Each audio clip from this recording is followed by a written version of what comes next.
Hello. This week I took a look at the Amy Cuddy video about your body language and how it shapes you.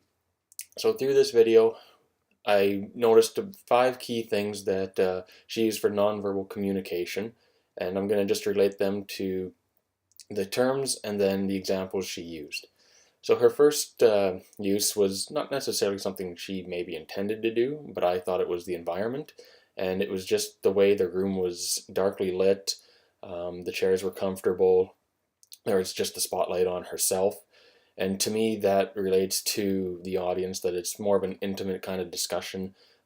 Everyone's there, they can be relaxed with the comfy chairs, as well as with the spotlight being on herself, that she was the focal point of the presentation as well. And to me, that just sets kind of the mood and everything up for her and the presentation at hand. Where if you look at like a school or something such as that, then that's more of a kind of a rigid sort of look and rigid environment where there's rules in place and everything like that. So I think she set the environment quite well during her presentation, and it looked like it worked out really good for her as well. The next was the artifacts, and that is just basically the clothing she wore. To me, they were more a visual business casual kind of look, as well as she was wearing larger jewelry. Like I noticed her necklace and her earrings, they were larger, they stood out. To me, that is a symbol of just, being financially well off. The business casual gives the impression that the presentation itself was going to be a very, you know, to the point kind of presentation, but at the same time, it wasn't just completely going to be her standing up there being rigid and talking like you would during a business meeting. So she kept it a little bit relaxed as well with what she was wearing.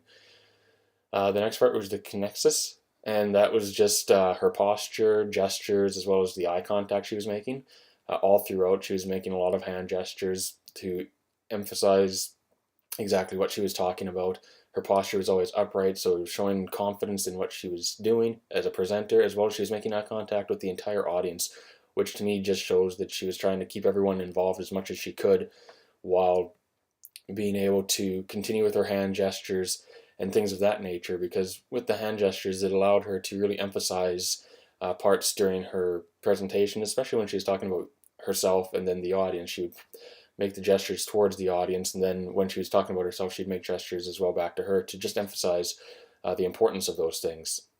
The next part was haptics, and to me, the video she showed with Barack Obama and the Prime Minister of Britain, I'm not too sure who it was at the time, um, basically walking past the guard, and Barack shook the gentleman's hand where the Prime Minister just kind of walked past without doing anything. And to me, that shows that it just brings up the point that what you do or don't do can have a big impact on how you're perceived. So to me, Barack Obama, even though he has a higher standing in society than the guard, he showed that they are one and the same by shaking his hand, and that they are equals, even though their titles may not dictate that. Where the British Prime Minister, to me, by walking past him, although it may not have been necessary or what he intended, it just kind of looked like more of a status that you're kind of below me, and that you're not at the same status as me. So that goes in hand with being able to just what you do or don't do can actually have a pretty significant impact on just what your body language shows other people. And the last one is promexis, and this was just showing. Amy was showing video and footage of animals and actors and athletes basically making use of space.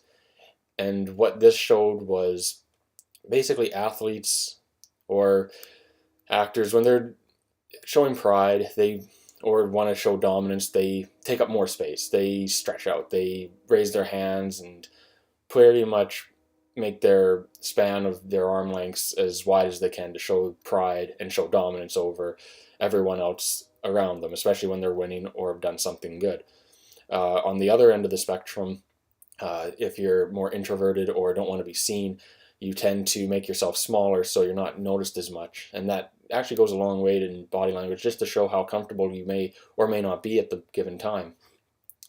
And after reading all of this stuff and watching the videos, I can say that for me, one of the things I can improve on is probably what I wear, my artifacts.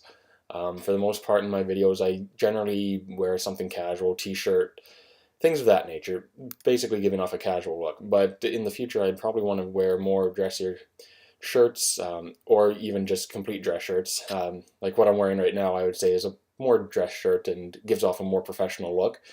Um, so moving forward, definitely in presentations and videos where I want to give off that professional look, I would much rather wear a professional looking shirt and business attire just to give off that impression that this is going to be a professional presentation. Secondly, it has to do more with my posture, eye contact, and gestures. I talk a lot with my hands, but ultimately it's just more or less to make movement with my hands because I like keeping my hands busy. So I could try and cut back on just doing random movements and really emphasizing using gestures when I want to get a point across to everybody. That being said, though, I also would want to make sure that moving forward I can easily make eye contact as well. A lot of the times I break eye contact when I forget something or need to look at notes quickly. So moving forward, I'd really like to work on my eye contact and being able to kind of just go over the audience, make sure they all know that I'm still, into the presentation and connected with them as well. So I hope you've learned a little bit about me and hope you have a great week. Thank you.